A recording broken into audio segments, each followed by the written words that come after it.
Buenas tardes, Magíster Ricardo. El día de hoy, sobre mi persona y mi compañera Alexia, vamos a dar respuesta a las dos preguntas.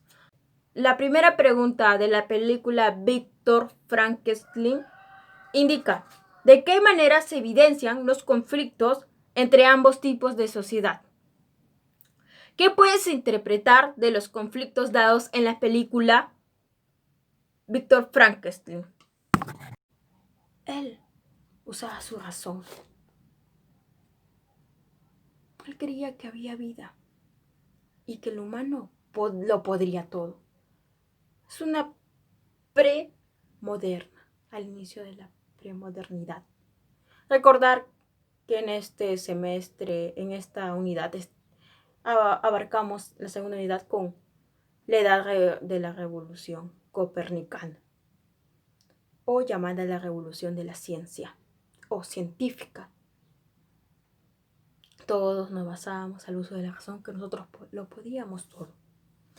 Recordar a René Descartes.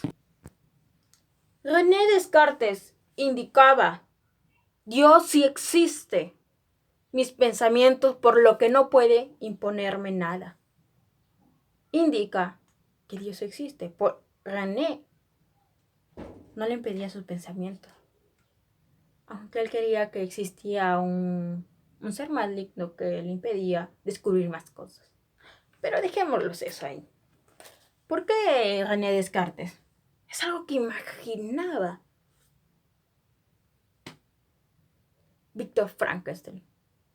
Aunque recordemos a Immanuel Kant. Immanuel Kant, de qué es la ilustración, indicaba: define la ilustración cuando la inteligencia del hombre no depende de una tutela, sino decisión y valor de servirse de tu propia razón. También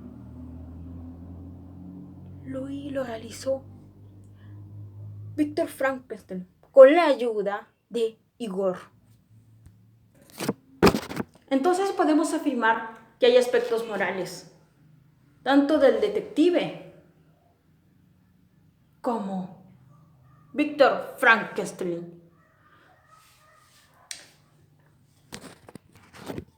Luego de realizar un hombre a su imagen, Víctor Frankenstein con Igor, construir, realizar de tantos estudios un hombre con dos corazones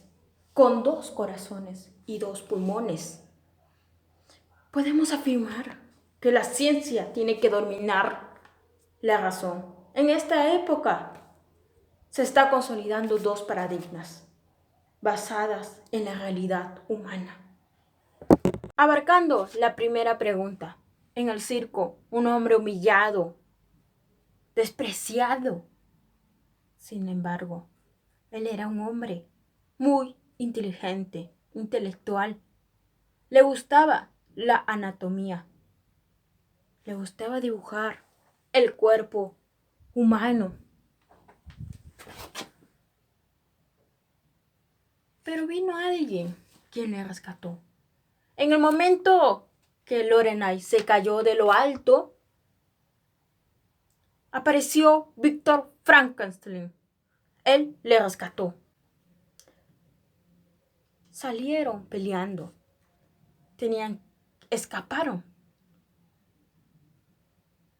Pasaron por muchos obstáculos, pero salieron de aquel circo que le humillaban al hombre que no tenía nombre. En ese entonces, en ese momento que fue rescatado, Víctor Frankenstein le enderezó, le sacó un líquido de su espalda y le llamó Igor. El detective inspeccionó en aquel lugar donde indicó el dueño que le había robado. Había sido un homicidio, según ellos. Bueno, antes estaba investigando un hombre que mataba animales, que robaba. Ahí podemos sospechar quién será. Y lo descubriremos en esta primera pregunta. Existía en esa época dos paradigmas, dos aspectos morales, la creencia de Dios y la razón. Es muy diferente, pues Frankenstein, él quería encontrar vida. Una vez muerto, sobrevivir. En cambio, el detective indicaba que sí había vida. Y que él, si muriera, se iba a encontrar con vida en el cielo, con su querida esposa que había fallecido. Él creía así.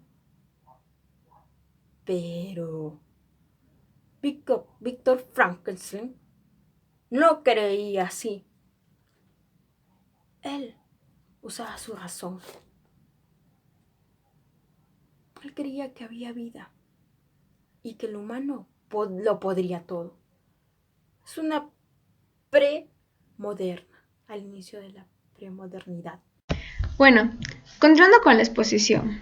La pregunta número 2 es, ¿qué relación guardan los ideales de la modernidad, el sujeto cartesiano y el objeto de la ciencia humana de Francis Bacon? Uno de sus ideales es mantener la herencia de la filosofía anterior a pesar de su indudable modernidad y propone un método basado en la deducción de los principios del pensar.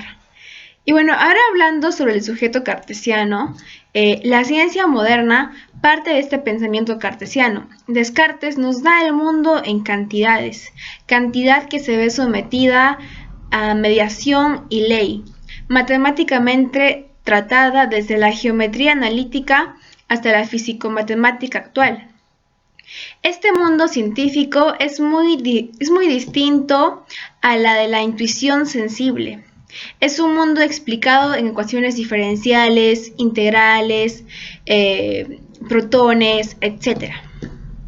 Para él, el mundo es un mecanismo determinista regida por unas leyes determinadas, que se pueden conocer como ciencia mediante un riguroso método de análisis, a partir de intuiciones evidentes. Es la consagración definitiva de la nueva ciencia, el triunfo del anti-aristotelismo medieval, la imagen heliocéntrica del mundo. La ciencia moderna está regida por principios fundamentales, cuya aparición y demostración significó una potente renovación de los campos, bajo la idea de que todo fenómeno de la realidad responde a una formulación teórica comprensible. El ideal baconiano. Francis ve en el estado actual de las ciencias y del mundo intelectual en general un estanciamiento y una conformidad en sí misma. El método, que es el punto de la crítica baconiana, no es más que procedimientos de exposición más o menos artificiales, que fijan las ciencias en su estado actual, la ciencia que no tiene libre progreso, más que cuando se ejerce más libremente y sin un plan preconcebido. Francis teme el estancamiento, de tal manera que llega a temer a la verdad misma. Para Francis, si se comienza por la verdad, se llegará a la duda, y si se comienza por la duda, se llegará a la verdad. A diferencia de Descartes. La diferencia estriba en que Descartes parte de la certeza contenida en la duda, el coito. Primero pienso, luego existo, y de ahí genera otras verdades, mientras que para Francis, la certeza es la que cierra toda la investigación. Solo al final del trabajo podemos estar seguras de la certeza. Bacon critica a los humanistas que ven en la ciencia solo temas literarios, a los escolásticos que encierran su alma en Aristóteles y su cuerpo en las celdas, y se rigen por dogmas. A los especialistas que se creen que en su ciencia favorita tienen el todo de las cosas. De ahí la desconfianza hacia el entendimiento por parte de Francis, ya que dejado a sí mismo, el entendimiento solo produce distinción sobre distinción, donde solo se permite el estéril ejercicio del espíritu. Bacon no ha conocido más que este intelecto, este entendimiento legado por Aristóteles, abstracto y clasificador. No conoce a Descartes y su intelecto, encontrado en el trabajo de la invención matemática. Para Francis es necesario una reforma al entendimiento. Solo así la ciencia podrá enriquecerse. Hay una gran diferencia entre los ídolos de la mente humana y las ideas del divino. Es decir, entre ciertos dogmas vacíos y las firmas verdaderas y marcas puestas sobre los trabajos de creación como son encontradas en la naturaleza. Para Francis, nuestro espíritu no puede igualarse al espíritu de la naturaleza. Es menester dirigirse a la naturaleza misma para conocer la experiencia. La experiencia es la verdad maestra. Bueno, y eso fue todo. Muchas gracias.